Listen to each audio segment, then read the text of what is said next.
apologize, everyone. I have to write everything down now after having my toddler son because my brain doesn't think of words anymore. I just put new words together and make new words. So anyways, I apologize. I'm going to have all my notes. Like Andrea said, I am the Director of Marketing for Alliance Bank, and you're also your token female speaker today. When I was thinking of the topic of tradition, initially my first thoughts went to things like holidays. My family has a tradition at Easter of having an adult ultimate Easter egg hunt challenge. People get eliminated each round, there's pushing and friendly trash talk, and you play until you have one winner. An egg hunt champion, if you will.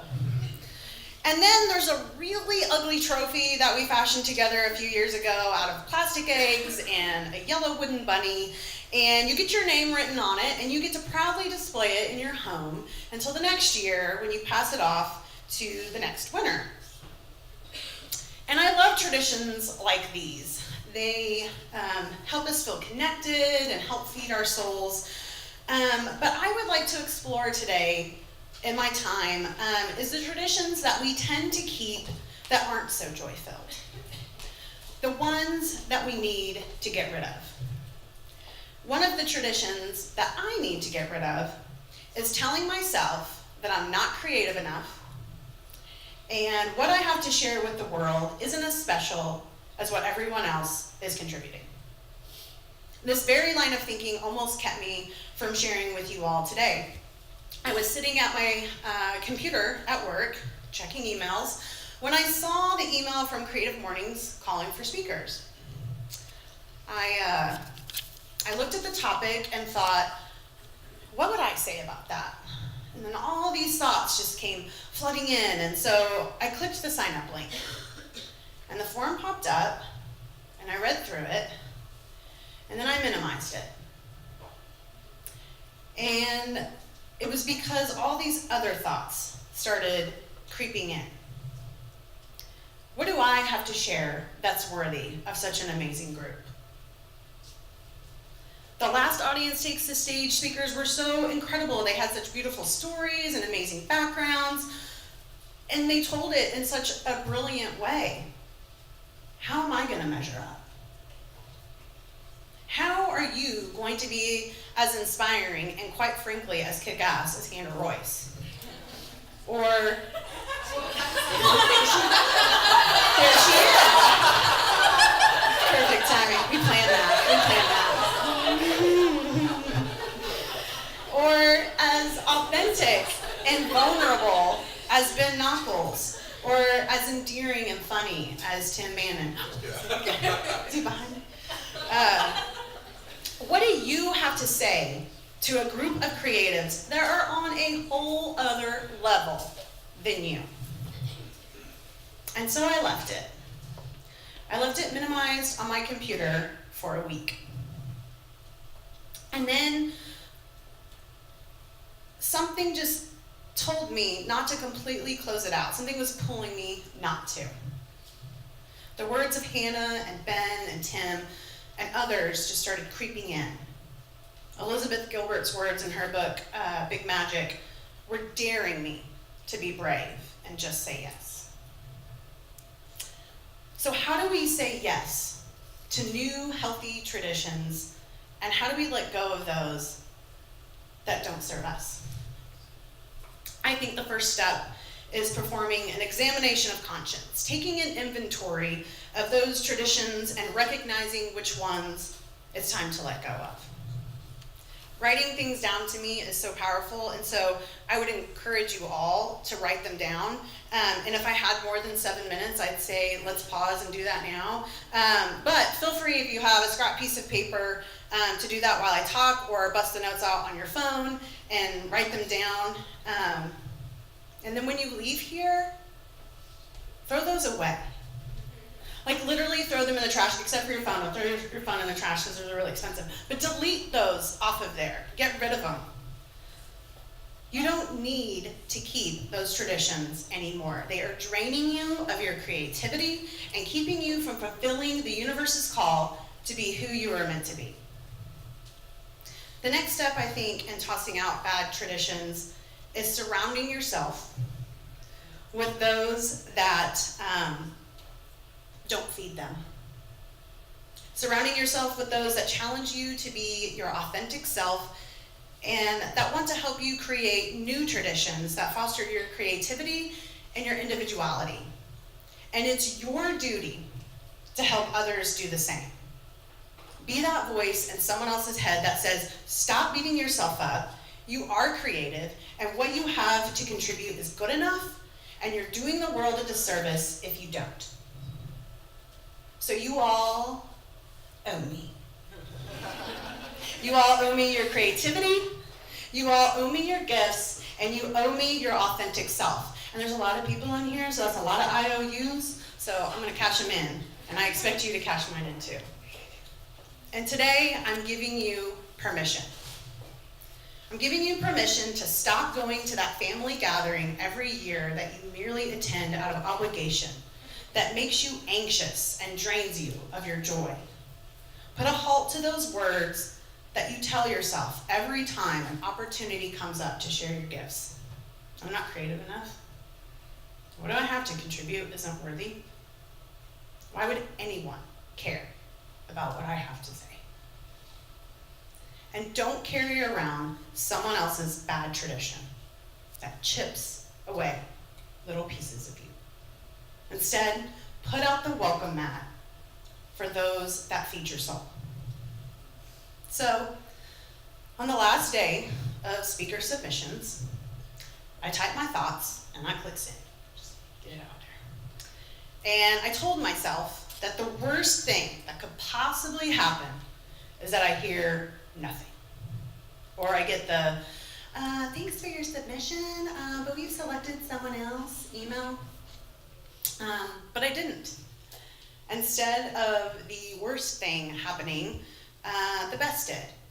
I get to be here with you all today, starting a new tradition, and one that feeds my creativity, challenges me to be better, and share what I've very recently learned.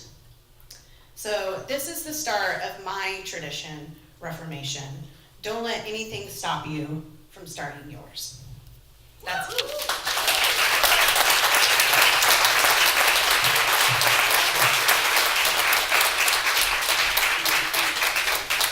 Super inspired. Thank you, Bridget. Quick question. How do we advance the slides? Just look at me. All right. Sounds good. What? Loose deal. Okay. My name is J.D. Reeves. I am an art director here in town at Ghost, which is a design firm. And prior to going to work at Ghost, I was getting my master's in visual communication at OU. Boomer. 5 of you. And so during that process of getting my MFA, I got a really unique opportunity as a designer, something that actually pretty much never comes to us. And that was a year and a half to work on whatever I wanted. I had to propose it and get it approved, but it was still up to me. And so I really started thinking hard about it. I knew I wanted to do something that can work from a place of authenticity, something that came from my story, or else a year and a half I would get probably bored or frustrated. So I wanted it to be true to me, and I wanted it to be something that would lend itself to making graphic design work, obviously. I didn't want to set myself up for failure in that way. And so, since I did want to pull from my story, I'll tell you a little bit about my background. I grew up in northeast Oklahoma in a very rural area, sort of about halfway between Tulsa and the Arkansas state line. And the town I grew up in is actually not even a town, it's called a community because it's too small to be called a town. We didn't even have a high school. Our school went to 8th grade, and I graduated 8th grade with 15 other kids. So not like middle of nowhere, but pretty rural. And so we didn't like farm or anything, but that's like when I proposed this project, they were like, so did you live off the land? I was like, no, I still had Adidas's, but we were in the country for sure. And so growing up, where I grew up, we did have some land, and I spent a lot of time out there. I was an only child, so I was kind of weird. I was just playing around, running around on the land, and it was weird. It kind of became like the land was like a community for me, and I just really embraced it and spent time in nature. And just as a creative kid out there daydreaming, just laying on the ground and looking at the sky. And it's crazy, I could go out at night and lay on the ground when I was a kid and just see the whole Milky Way like above me. And I didn't realize how unique that was until I grew up and we lived in Madrid, and I went outside and the sky's just nothing. And so I was kind of thinking about all of that, and I decided to do a project about sort of some of those topics, the ways that urbanity kind of presses out against its more natural surroundings and the effect that that has on us. And in some of my initial research, I found out that nature really reinvigorates us and re-energizes us, and the more time we spend in it and the more space we give ourselves to kind of process, it's therapeutic for us. And so I really liked that idea because it rang true for me thinking about my childhood. And so then I started to think, okay, if that's true, then where is sort of the wellspring of this energy? And it occurred to me that it was the places that have been least touched by man. It was the most natural, the most distant, the most remote places. And so that's how I came up with the idea of this atlas of anti-destinations, which the intent of it is to guide you sort of the opposite of what our GPS normally guides us to: bright places, loud places, places with a lot of people. I kind of wanted to invert that and talk about those anti-destinations and those blank spots on the map and why they're important, and get people to visit them in hopes that if they recognize their importance, they would speak on behalf of those places and advocate for their preservation and protection. And so you can advance. Here you can see the table of contents and sort of the ways that tension manifests itself. The tension between urbanity and its natural surroundings is light pollution, noise pollution, and just urban sprawl in the landscape. And so, obviously some of this is just byproducts of humankind existing, but also I felt like it was important to point out how this can affect us and be mindful of ways to sort of think through what we're doing as humans. And so, the corner post of the whole project became this quote by Aldo Leopold, which is, "To those devoid of imagination, a blank place on the map is a useless waste. To others, the most valuable part." And so just thinking about the value of those places on the map where you would normally see them and be like, I will never go there. I have no reason to go there. I might fly over them in an airplane, but they're so boring. Just thinking through the importance of those and what could actually be sort of harvested from those places if you spent time there.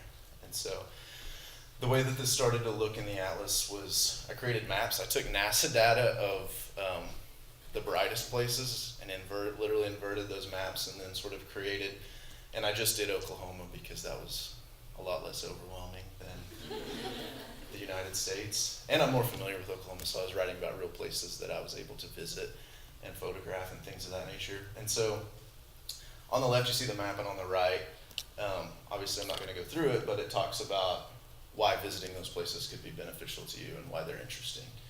And so here you see a visual. This is where I sort of had to think about abstract ideas and then create something graphic design from them. And so I took recordings back home where I'm from, and then took recordings in downtown Oklahoma City, and then visually put the waveforms on the pages, and you can see the difference of the noise. And then I wanted to create something that encouraged people to get out and see these places. So at the back, there's a logbook. And if you have the atlas, you can go and you can mark on it where you visited. You can talk about how noisy it was, and you can make note of how bright it was at night and things like that. So more just conceptual than actually expecting everyone to go get this book and go out and do it, but it sort of makes you think and provokes you a little bit. And so that was the project. There was a lot more to the project, but the atlas kind of became the main, I call it, primary artifact of the project. So a year and a half worth of work, and I ended up being really proud of it because I think I was able to do something that was true to my background and true to my story. And I'm talking about tradition in terms of not like a ritual, but in terms of pulling from your tradition and pulling from your story and the work that you make.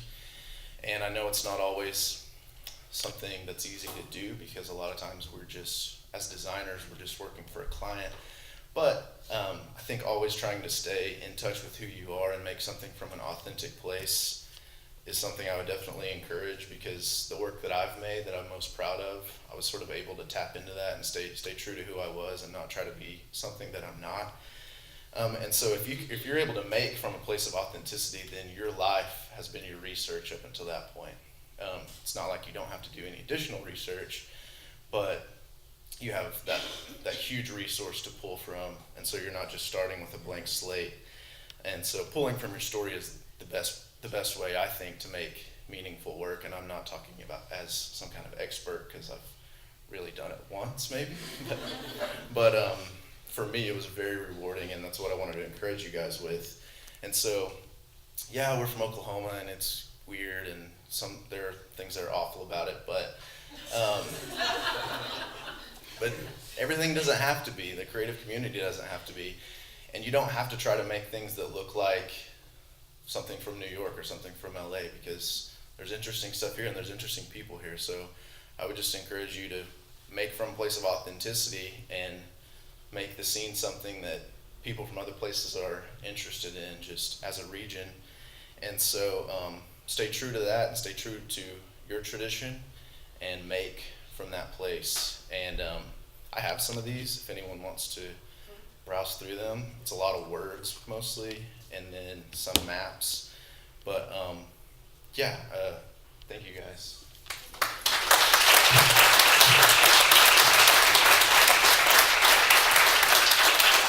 There's a lot more people here than I had anticipated, y'all. I'm gonna say this now, I am so nervous. So bear with me, laugh at all of my jokes, love me, all those things. My name is Taylor Pumibong. I currently serve as the, hold on, time out real quick. Is the expectation to stay at the podium for recording's sake, like, because the mic's here? Yes? My name is Taylor Pumibong. I currently serve as the Assistant Director for Student Life at the University of Oklahoma. I have the honor and privilege of overseeing 2 different functional areas. I oversee and coordinate all of our Asian American programs and services, and serve on our fraternity and sorority programs and services team. You're probably like, why the hell would he do that? And we can talk about that over coffee. I'm an iced coffee kind of guy, so love me and we'll see you there.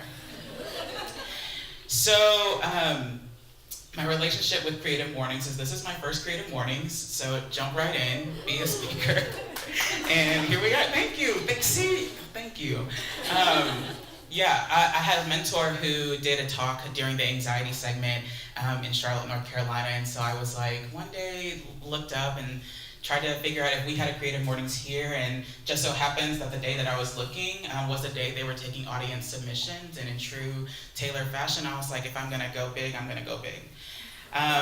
As mentioned earlier, my life motto is to make an impact and not just an impression, and hopefully within these next few minutes, we leave an impact together through this journey that I am titling Bringing the Addition Back in Tradition. So before I get started, what I want to do is do a short land acknowledgement. And if you've never been in a space where you've been provided a land acknowledgement, it's an opportunity for us to make sure that we give grace to the space that we are in. So I just want to read this real quick before I get started with my talk.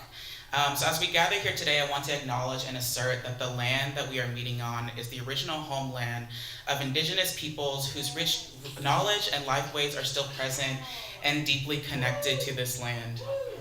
Today, there are 39 tribal nations that dwell in the state of Oklahoma as a result of policies that were designed to assimilate Native peoples with this state and strip them of their cultural heritage. Again, I want to acknowledge that we are visitors on this land and honor and respect the Indigenous peoples connected to the territories on which we gather today.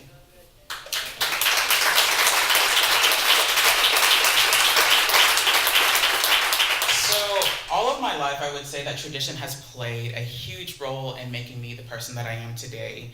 Whether that has been personal or professional, I think that tradition itself has played a central role in comfort, in making sure that we feel connected in some way, shape, or form, and that I have a special memory or moment that I get to share with the people that I'm doing the tradition with. One in particular, I think always that comes to mind is cultural traditions. I'm Laotian. That is a country in Southeastern Asia next to Thailand and Vietnam. If you've never seen the country of Laos before, go ahead and look it up later. But one of the things that I think was really special was traditions related to special moments that appear in your life, whether that is through a marriage, buying a house, having a child.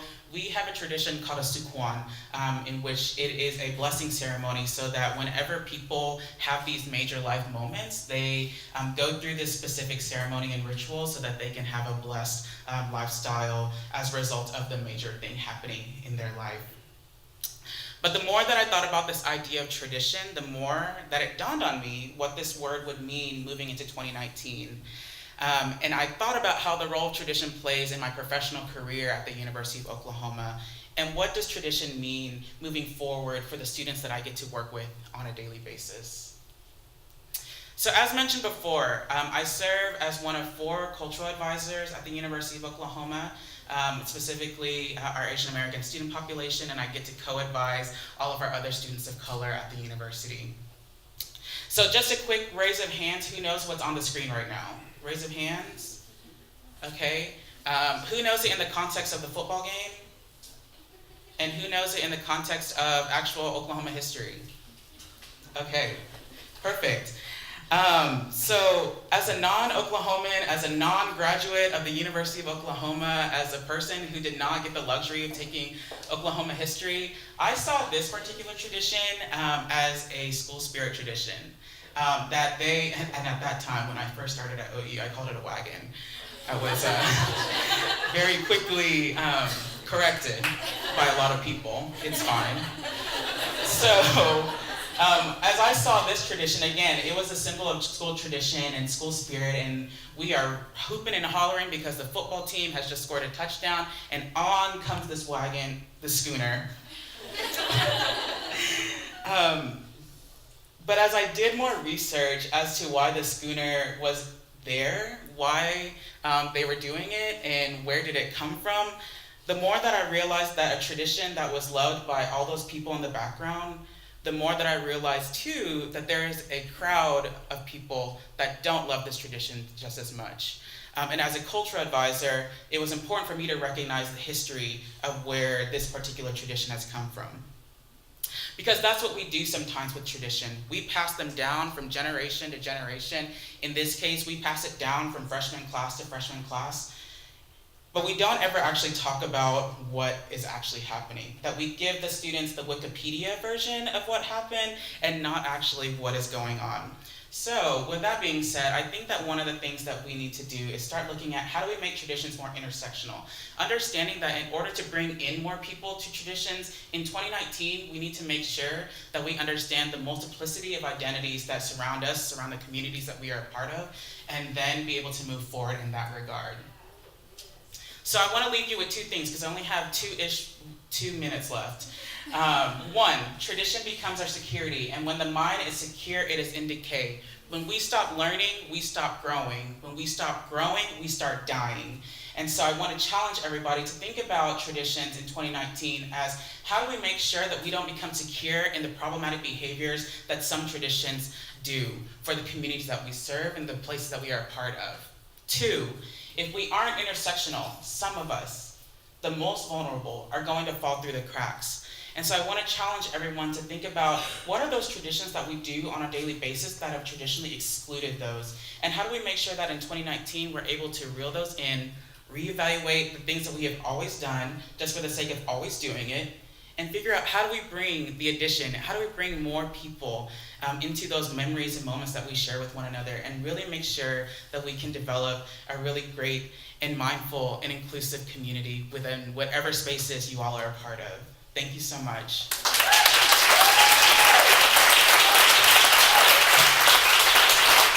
What's up? How's it going, everyone? Okay, I took my iPad. I might not actually, I probably won't actually need it. So the verdict is that I'm not moving from this podium. That's what's going on.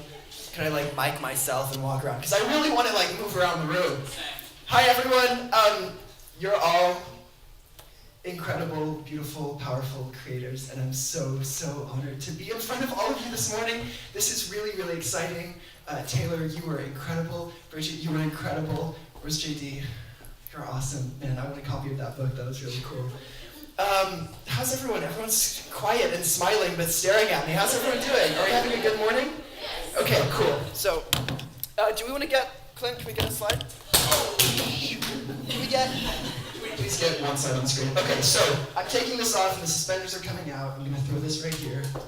I know, I'm watching the camera. Okay, so it's not the name of this talk. I only had 5 slides. Mel was very clear about the fact that we could only have 5 slides in 7 minutes. So I'm gonna do with that what I can. For the purpose of my talking here over the next couple minutes, traditions are things that we are brought up with in our lives, learned or taught patterns, the things that we're told when we're very young in our formative years that create who we are as people, create who we become. So traditions, learned or taught patterns, customs, or beliefs. And so a little bit about myself. I feel like the microphone's kind of blowing out. Can everyone hear all right? Yeah, that's good. Okay.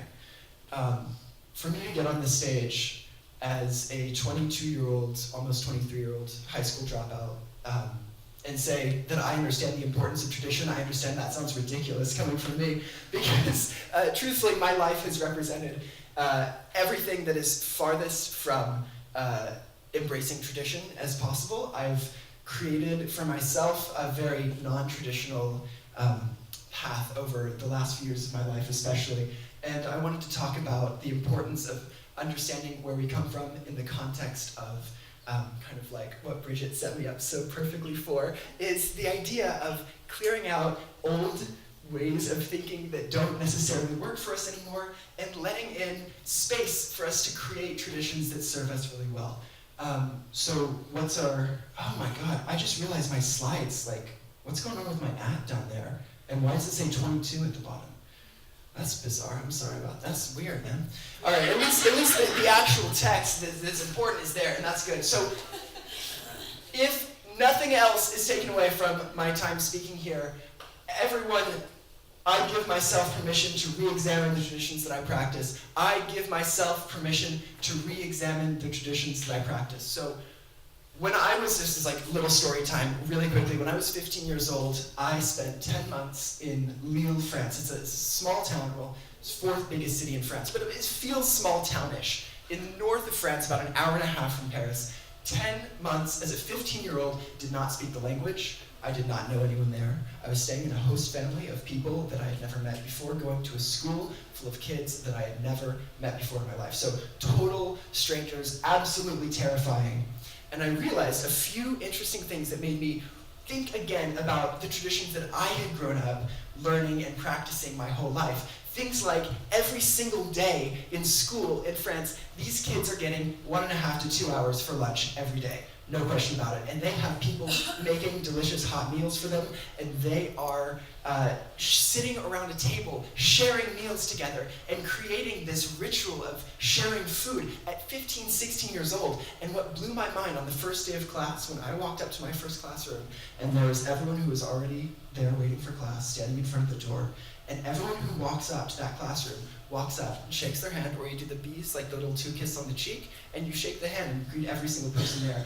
And so within the first week, couple of days of me being on this crazy life transformative, changing adventure that I had no idea what to expect, I was already being presented all of these alternate ways of conducting myself and watching how kids had grown up, seeing something completely different from what I had been used to my whole life.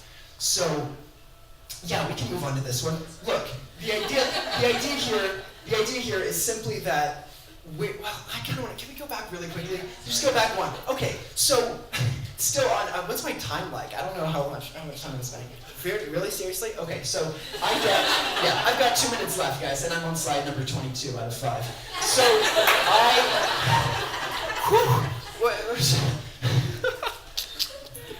hi everyone, I'm Jackson Fall, welcome to my attention. So, yeah, I guess the story part isn't super important. We can go to the next one. Okay, the idea is that we are all powerful creators, really incredible creative people, and that our day-to-day lives is a practice of creation. We are going around the world, choosing what we like, choosing what we don't like, taking some of this, taking some of that, putting that over there. It's a buffet that we're all creating for ourselves every single day. And we're creating by default. Whether you like it or not, you are putting things into your experience that are giving lasting repercussions to the people around you and to yourself. So my idea here is simply by recognizing the fact that we are creators by default, whether we like it or not. We are creating patterns every single day. And if we turn that on its head and we become deliberate about the patterns that we're practicing, about the rituals that we create in our lives, if I'd spend more time on my story section before I ran out of time, I might have a little bit more context around this. But let's go to the next slide. What are we talking here? So I'm looking around the room and I'm seeing people that I'm moved to tears when I see you guys. You're the most incredible, the most creative. I just love all of you guys so much, seriously, because you're coming out here before 10 a.m., which by the way, if we're talking about traditions, I make a tradition of not waking up before 11 a.m. if I can handle it. So seeing everyone here eager to learn and eager to share ideas is the most incredible thing to me. So I choose to be deliberate about the traditions I share. I choose to be deliberate about the traditions I share. We are teachers in this room, and we're parents in this room, and we're siblings and children in this room, and we're each other's brothers and sisters, and we are all incredibly impressionable and influential at the same time, and we're sharing every single day. And so thank you for being deliberate about the traditions that you share, because it certainly has an impact on me, and I think it has an impact on everyone else here. We got one more slide really quick. Okay, and so most importantly, I will always share what is meaningful to me, because it is important and because it's what we're here to do. We are incredible, powerful creators. Again, I'm going to keep saying it, but sharing what is meaningful to us is our way of creating our traditions. It's our way of filling up our lives with patterns that become customs over time, that we diffuse and share out to people that we love, that look up to us, that we look up to. And that's just a circle that keeps going and keeps going. So where was I? I will always share what is meaningful to me because I'm a deliberate creator. My patterns are a direct reflection of how I spend my day. Do I got anything else? I'm way over time, aren't I? I go like 15 minutes in. And thank you all so much for having me. I really, really appreciate it. This is such an honor. And thank you to Mel, and thank you